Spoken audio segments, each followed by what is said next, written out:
This is a continuation of The Red Badge of Courage by Stephen Crane, comprising chapters 22 through 24 and the end. Chapter 22. When the woods again began to pour forth the dark-hued masses of the enemy, the youth felt serene self-confidence.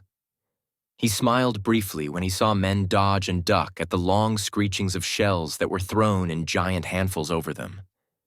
He stood, erect and tranquil, watching the attack begin against a part of the line that made a blue curve along the side of an adjacent hill. His vision being unmolested by smoke from the rifles of his companions, he had opportunities to see parts of the hard fight. It was a relief to perceive at last from whence came some of these noises which had been roared into his ears. Off a short way, he saw two regiments fighting a little separate battle with two other regiments. It was in a cleared space, wearing a set-apart look. They were blazing as if upon a wager, giving and taking tremendous blows. The firings were incredibly fierce and rapid.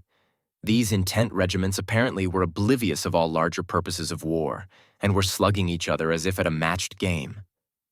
In another direction, he saw a magnificent brigade going with the evident intention of driving the enemy from a wood. They passed in out of sight, and presently there was a most awe-inspiring racket in the wood. The noise was unspeakable. Having stirred this prodigious uproar and, apparently, finding it too prodigious, the brigade, after a little time, came marching airily out again with its fine formation in no wise disturbed. There were no traces of speed in its movements. The brigade was jaunty and seemed to point a proud thumb at the yelling wood. On a slope to the left there was a long row of guns, gruff and maddened, denouncing the enemy, who, down through the woods, were forming for another attack in the pitiless monotony of conflicts. The round red discharges from the guns made a crimson flare and a high, thick smoke. Occasional glimpses could be caught of groups of the toiling artillerymen. In the rear of this row of guns stood a house, calm and white, amid bursting shells. A congregation of horses, tied to a long railing, were tugging frenziedly at their bridles. Men were running hither and thither. The detached battle between the four regiments lasted for some time. There chanced to be no interference, and they settled their dispute by themselves. They struck savagely and powerfully at each other for a period of minutes, and then the lighter-hued regiments faltered and drew back, leaving the dark blue lines shouting. The youth could see the two flags shaking with laughter amid the smoke remnants. Presently there was a stillness, pregnant with meaning. The blue lines shifted and changed a trifle, and stared expectantly at the silent woods and fields before them. The hush was solemn and church-like, save for a distant battery that, evidently unable to remain quiet, sent a faint rolling thunder over the ground. It irritated, like the noises of unimpressed boys. The men imagined that it would prevent their perched ears from hearing the first words of the new battle. Of a sudden, the guns on the slope roared out a message of warning. A spluttering sound had begun in the woods. It swelled with amazing speed to a profound clamor that involved the earth in noises. The splitting crashes swept along the lines until an interminable roar was developed. To those in the midst of it, it became a din fitted to the universe. It was the whirring and thumping of gigantic machinery, complications among the smaller stars. The youth's ears were filled cups. They were incapable of hearing more. On an incline over which a road wound, he saw wild and desperate rushes of men perpetually backward and forward in riotous surges. These parts of the opposing armies were two long waves that pitched upon each other madly at dictated points. To and fro they swelled. Sometimes one side by its yells and cheers would proclaim decisive blows, but a moment later the other side would be all yells and cheers. Once the youth saw a spray of light forms go in hound-like leaps toward the waving blue lines. There was much howling, and presently it went away with a vast mouthful of prisoners. Again, he saw a blue wave dash with such thunderous force against a gray obstruction that it seemed to clear the earth of it and leave nothing but trampled sod. And always in their swift and deadly rushes to and fro, the men screamed and yelled like maniacs. Particular pieces of fence or secure positions behind collections of trees were wrangled over, as gold thrones or pearl bedsteads. There were desperate lunges at these chosen spots seemingly every instant, and most of them were bandied like light toys between the contending forces. The youth could not tell from the battle flags flying like crimson foam in many directions which color of cloth was winning. His emaciated regiment bustled forth with undiminished fierceness when its time came. When assaulted again by bullets, the men burst out in a barbaric cry of rage and pain. They bent their heads in aims of intent hatred behind the projected hammers of their guns. Their ramrods clanged loud with fury as their eager arms pounded the cartridges into the rifle barrels. The front of the regiment was a smoke wall penetrated by the flashing points of yellow and red. Wallowing in the fight, they were in an astonishingly short time resmudged. They surpassed in stain and dirt all their previous appearances. Moving to and fro with strained exertion, jabbering all the while, they were, with their swaying bodies, black faces, and glowing eyes, like strange and ugly fiends jigging heavily in the smoke. The lieutenant, returning from a tour after a bandage, produced from a hidden receptacle of his mind new and portentous oaths suited to the emergency. Strings of expletives he swung lash-like over the backs of his men, and it was evident that his previous efforts had in no wise impaired his resources. The youth, still the bearer of the colors, did not feel his idleness. He was deeply absorbed as a spectator. The crash and swing of the great drama made him lean forward, intent-eyed, his face working in small contortions. Sometimes he prattled, words coming unconsciously from him in grotesque exclamations. He did not know that he breathed, that the flag hung silently over him, so absorbed was he. A formidable line of the enemy came within dangerous range. They could be seen plainly. Tall, gaunt men with excited faces running with long strides toward a wandering fence. At sight of this danger, the men suddenly ceased their cursing monotone. There was an instant of strained silence before they threw up their rifles and fired a plumping volley at the foes. There had been no order given. The men, upon recognizing the menace, had immediately let drive their flock of bullets without waiting for word of command. But the enemy were quick to gain the protection of the wandering line of fence. They slid down behind it with remarkable celerity, and from this position they began briskly to slice up the blue men. These latter braced their energies for a great struggle. Often, white clinched teeth shone from the dusky faces. Many heads surged to and fro, floating upon a pale sea of smoke.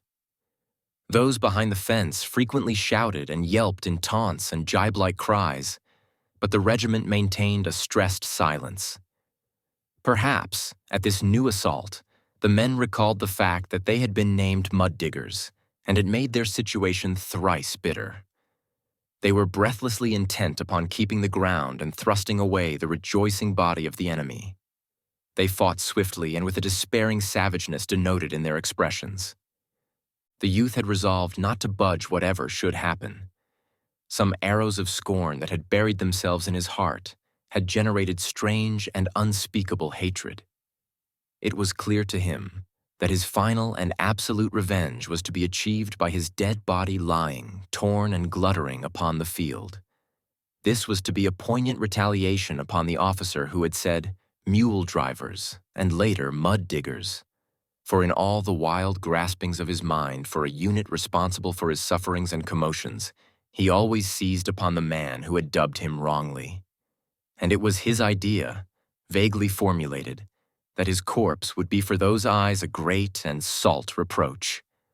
The regiment bled extravagantly. Grunting bundles of blue began to drop. The orderly sergeant of the youth's company was shot through the cheeks. Its supports being injured, his jaw hung afar down, disclosing in the wide cavern of his mouth a pulsing mass of blood and teeth. And with it all, he made attempts to cry out. In his endeavor, there was a dreadful earnestness, as if he conceived that one great shriek would make him well. The youth saw him presently go rearward. His strength seemed in no wise impaired. He ran swiftly, casting wild glances for succor. Others fell down about the feet of their companions. Some of the wounded crawled out and away, but many lay still, their bodies twisted into impossible shapes. The youth looked once for his friend. He saw a vehement young man, powder-smeared and frowzled, whom he knew to be him. The lieutenant also was unscathed in his position at the rear. He had continued to curse, but it was now with the air of a man who was using his last box of oaths. For the fire of the regiment had begun to wane and drip.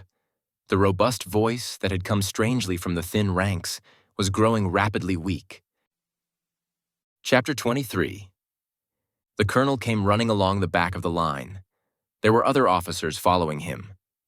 "We must charge 'em," they shouted. "We must charge 'em," they cried with resentful voices, as if anticipating a rebellion against this plan by the men. The youth, upon hearing the shouts, began to study the distance between him and the enemy. He made vague calculations. He saw that to be firm soldiers, they must go forward. It would be death to stay in the present place, and with all the circumstances to go backward would exalt too many others. Their hope was to push the galling foes away from the fence. He expected that his companions, weary and stiffened, would have to be driven to this assault. But as he turned toward them, he perceived with a certain surprise that they were giving quick and unqualified expressions of assent. There was an ominous, clanging overture to the charge when the shafts of the bayonets rattled upon the rifle barrels. At the yelled words of command, the soldiers sprang forward in eager leaps. There was new and unexpected force in the movement of the regiment. A knowledge of its faded and jaded condition made the charge appear like a paroxysm, a display of the strength that comes before a final feebleness. The men scampered in insane fever of haste, racing as if to achieve a sudden success before an exhilarating fluid should leave them. It was a blind and despairing rush by the collection of men in dusty and tattered blue, over a green sward and under a sapphire sky, toward a fence, dimly outlined in smoke, from behind which sputtered the fierce rifles of enemies. The youth kept the bright colors to the front.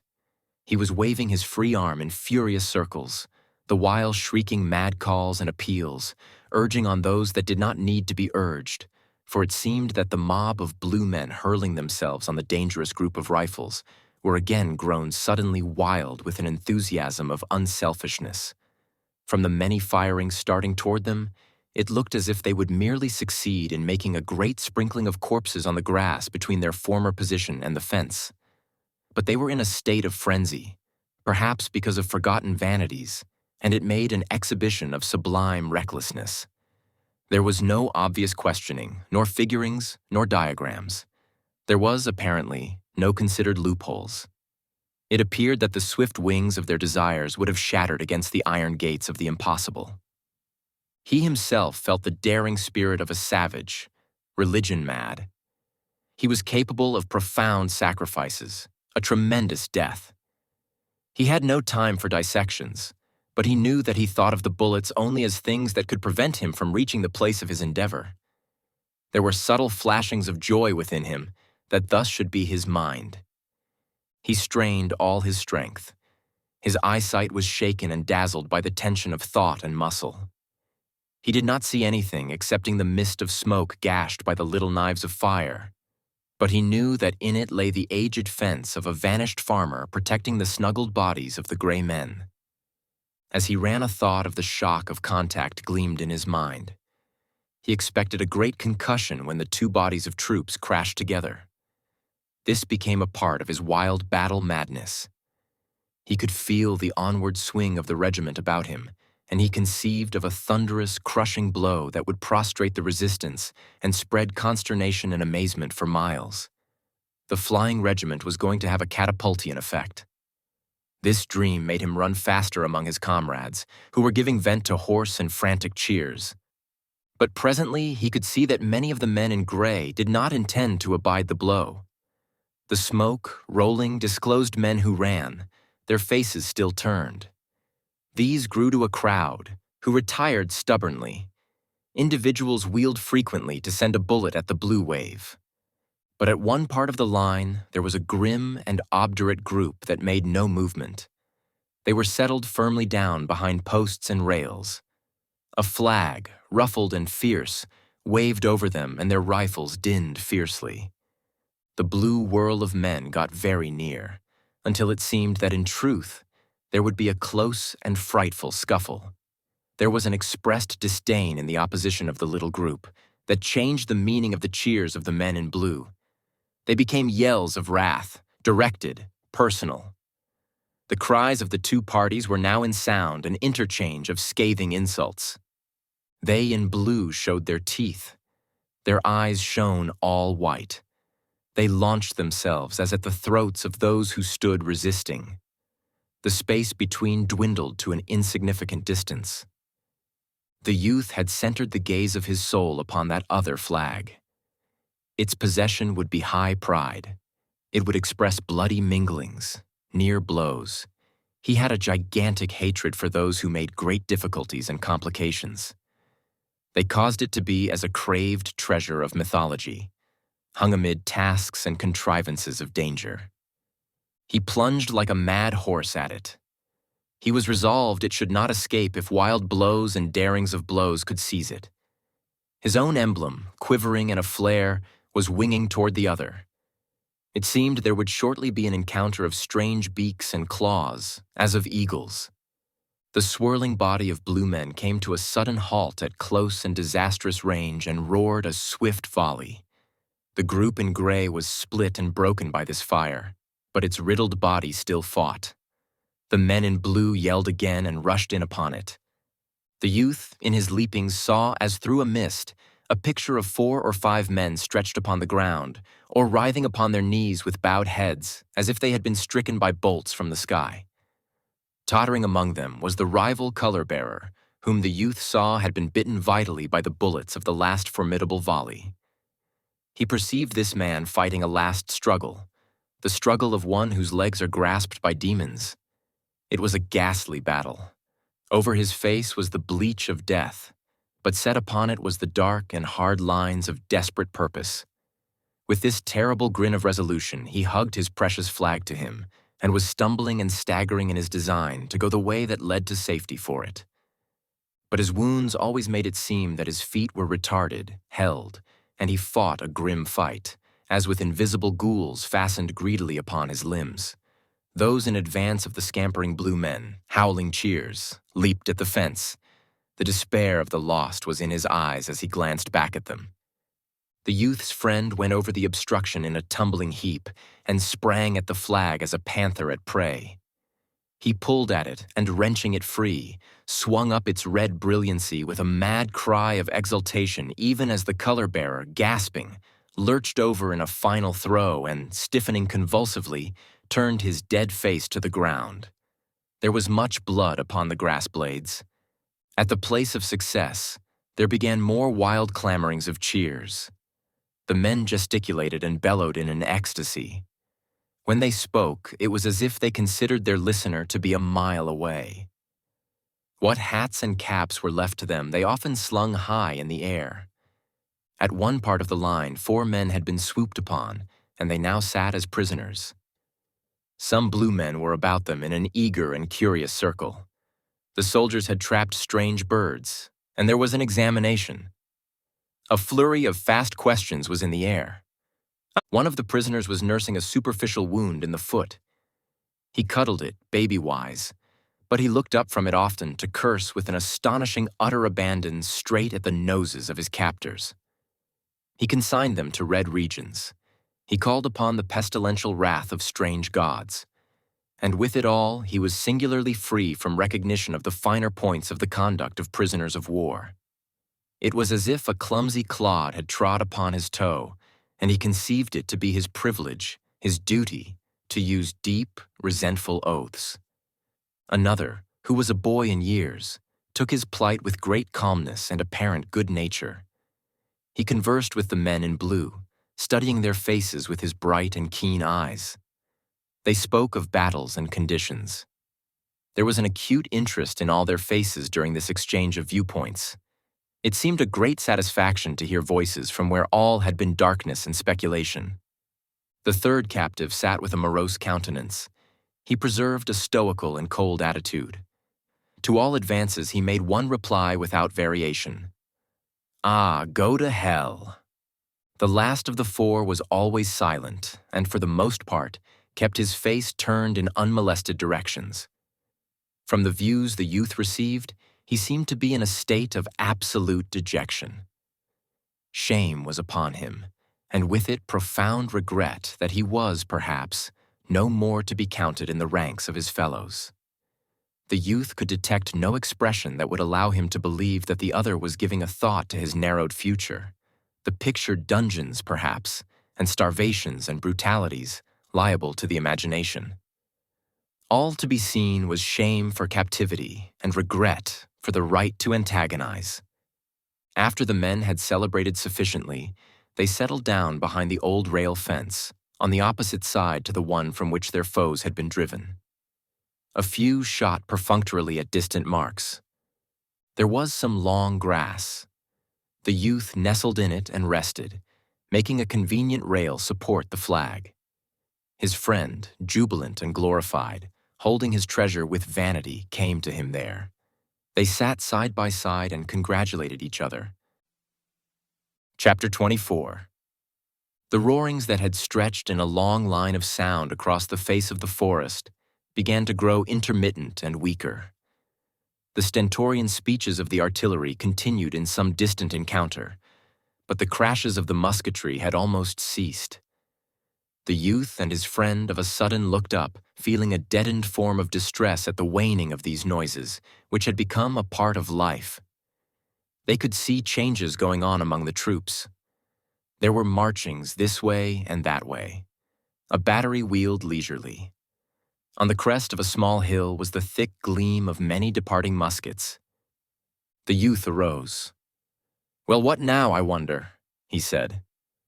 By his tone, he seemed to be preparing to resent some new monstrosity in the way of dins and smashes. He shaded his eyes with his grimy hand and gazed over the field. His friend also arose and stared.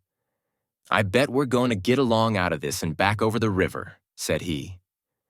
"Well, I swan," said the youth. They waited, watching. Within a little while, the regiment received orders to retrace its way. The men got up grunting from the grass, regretting the soft repose. They jerked their stiffened legs and stretched their arms over their heads. One man swore as he rubbed his eyes. They all groaned, "Oh, Lord." They had as many objections to this change as they would have had to a proposal for a new battle. They trampled slowly back over the field across which they had run in a mad scamper. The regiment marched until it had joined its fellows. The reformed brigade, in column, aimed through a wood at the road. Directly they were in a mass of dust-covered troops and were trudging along in a way parallel to the enemy's lines as these had been defined by the previous turmoil. They passed within view of a stolid white house and saw in front of it groups of their comrades lying in wait behind a neat breastwork. A row of guns were booming at a distant enemy. Shells thrown in reply were raising clouds of dust and splinters. Horsemen dashed along the line of entrenchments. At this point of its march, the division curved away from the field and went winding off in the direction of the river. When the significance of this movement had impressed itself upon the youth, he turned his head and looked over his shoulder toward the trampled and debris-strewed ground. He breathed a breath of new satisfaction. He finally nudged his friend. "Well, it's all over," he said to him. His friend gazed backward. "B'God, it is," he assented. They mused. For a time, the youth was obliged to reflect in a puzzled and uncertain way. His mind was undergoing a subtle change. It took moments for it to cast off its battleful ways and resume its accustomed course of thought. Gradually, his brain emerged from the clogged clouds, and at last he was enabled to more closely comprehend himself and circumstance. He understood then that the existence of shot and countershot was in the past. He had dwelt in a land of strange, squalling upheavals, and had come forth. He had been where there was red of blood and black of passion, and he was escaped. His first thoughts were given to rejoicings at this fact. Later he began to study his deeds, his failures, and his achievements. Thus, fresh from scenes where many of his usual machines of reflection had been idle, from where he had proceeded sheep-like, he struggled to marshal all his acts. At last they marched before him clearly. From this present viewpoint, he was enabled to look upon them in spectator fashion and criticize them with some correctness, for his new condition had already defeated certain sympathies. Regarding his procession of memory, he felt gleeful and unregretting, for in it, his public deeds were paraded in great and shining prominence. Those performances which had been witnessed by his fellows marched now in wide purple and gold, having various deflections. They went gaily with music. It was pleasure to watch these things. He spent delightful minutes viewing the gilded images of memory. He saw that he was good. He recalled with a thrill of joy the respectful comments of his fellows upon his conduct. Nevertheless, the ghost of his flight from the first engagement appeared to him and danced. There were small shoutings in his brain about these matters. For a moment he blushed, and the light of his soul flickered with shame. A specter of reproach came to him. There loomed the dogging memory of the tattered soldier, he who, gored by bullets and faint of blood, had fretted concerning an imagined wound in another. He who had loaned his last of strength and intellect for the tall soldier. He who, blind with weariness and pain, had been deserted in the field. For an instant, a wretched chill of sweat was upon him at the thought that he might be detected in the thing. As he stood persistently before his vision, he gave vent to a cry of sharp irritation and agony. His friend turned. "What's the matter, Henry?" he demanded. The youth's reply was an outburst of crimson oaths.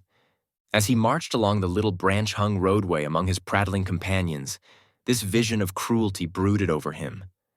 It clung near him always and darkened his view of these deeds in purple and gold. Whichever way his thoughts turned, they were followed by the somber phantom of the desertion in the fields. He looked stealthily at his companions, feeling sure that they must discern in his face evidences of this pursuit. But they were plotting in ragged array, discussing with quick tongues the accomplishments of the late battle. "Oh, if a man should come up and ask me, I'd say we got a dumb good lickin'." "Lickin' in your eye. We ain't licked, sonny. We're going down here a ways, swing around, and come in behint 'em." "Oh, hush, with your comin' in behint 'em. I've seen all of that I wanna. Don't tell me about comin' in behint. Bill Smithers, he says he'd rather been in 1,000 battles than been in that hell of a hospital. He says they got shootin' in the nighttime and shells dropped plumb among 'em in the hospital. He says sech hollerin' he never see. Hasbrook, he's the best officer in this here regiment. He's a whale. Didn't I tell you we'd come around in behint 'em? Didn't I tell you so? Oh, shet your mouth." For a time, this pursuing recollection of the tattered man took all elation from the youth's veins.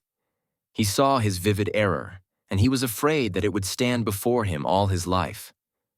He took no share in the chatter of his comrades, nor did he look at them or know them, save when he felt sudden suspicion that they were seeing his thoughts and scrutinizing each detail of the scene with the tattered soldier.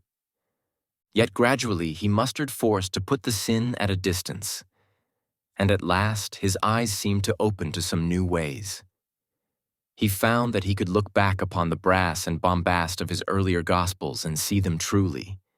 He was gleeful when he discovered that he now despised them. With this conviction came a store of assurance. He felt a quiet manhood, non-assertive but of sturdy and strong blood. He knew that he would no more quail before his guides wherever they should point.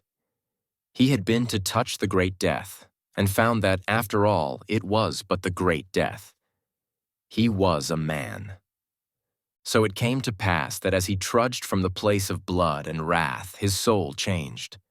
He came from hot plowshares to prospects of clover tranquilly, and it was as if hot plowshares were not. Scars faded as flowers. It rained. The procession of weary soldiers became a bedraggled train, despondent and muttering, marching with churning effort in a trough of liquid brown mud under a low, wretched sky. Yet the youth smiled. For he saw that the world was a world for him, though many discovered it to be made of oaths and walking sticks. He had rid himself of the red sickness of battle. The sultry nightmare was in the past. He had been an animal blistered and sweating in the heat and pain of war. He turned now with a lover's thirst to images of tranquil skies, fresh meadows, cool brooks, an existence of soft and eternal peace. Over the river, a golden ray of sun came through the hosts of leaden rain clouds. The end. Best audiobooks for free hopes that you have enjoyed this production of The Red Badge of Courage by Stephen Crane. Please subscribe to our channel on YouTube and Rumble, as your subscription is the support we need to create more great free content. Please look to our website at bestaudiobooksforfree.com for a complete list of our audiobooks.